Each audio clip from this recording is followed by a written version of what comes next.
የካቶሊክ ትምህርት ሁልጊዜ በእምነት ላይ የተመሰረተ መሆን እንዳለበት ተነገረ።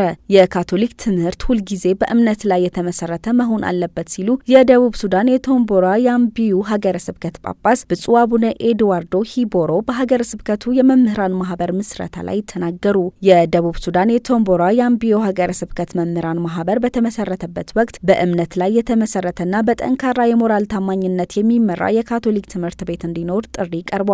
የደቡብ ሱዳን የቶምቦራ ያምቢዮ ሀገረ ስብከት ጳጳስ ብፁዕ አቡነ ኤድዋርዶ ሂቦሮ ይህ ተግባር በሀገረ ስብከታችን ሕይወትና ተልእኮ ውስጥ በተለይም በካቶሊክ የትምህርት መስክ ውስጥ ወሳኝና ትልቅ ምዕራፍ ነው በማለት የካቶሊክ መምህራን ማህበር ምስረታ የመንፈሳዊና የሙያዊ ቁርጠኝነት ውጤት ነው ብለዋል። የካቶሊክ ትምህርት ሁልጊዜ በእምነት ላይ የተመሰረተ በስነ ምግባራዊ ታማኝነት የሚመራና በአካዳሚክ የላቀና በሙያዊ ብቃት መጠናከር እንዳለበት እናረጋግጣለን ብለዋል። አዲስ የተቋቋመው ማህበር በሀገረ ስብከቱ ውስጥ ባሉ መምህራን መካከል ጥራትንና ሙያዊነትን ለማሳደግ እንዲሁም በአባላት መካከል ያለውን አንድነትና ትብብር ለማጠናከር እንደ መልካም አጋጣሚ ሆኖ እንደሚያገለግል ተናግረዋል። ማህበሩ የካቶሊክ እሴቶችንና ማንነትን በትምህርት እንደሚደግፍ፣ ቀጣይነት ያለው ምስረታና ፈጠራን እንደሚያበረታታና የመምህራንን ክብርና ጥሪ እንደሚጠብቅ ተነግሯል። ብፁዕ አቡነ ኤድዋርዶ በመጨረሻም ባስተላለፉት መልእክት ህብረተሰቡን በመቅረጽ ረገድ መምህራን ያላቸውን ወሳኝ ሚና በማጉላት ብቃት ያላቸው መምህራን ጥራት ላለው ትምህርት መሰረት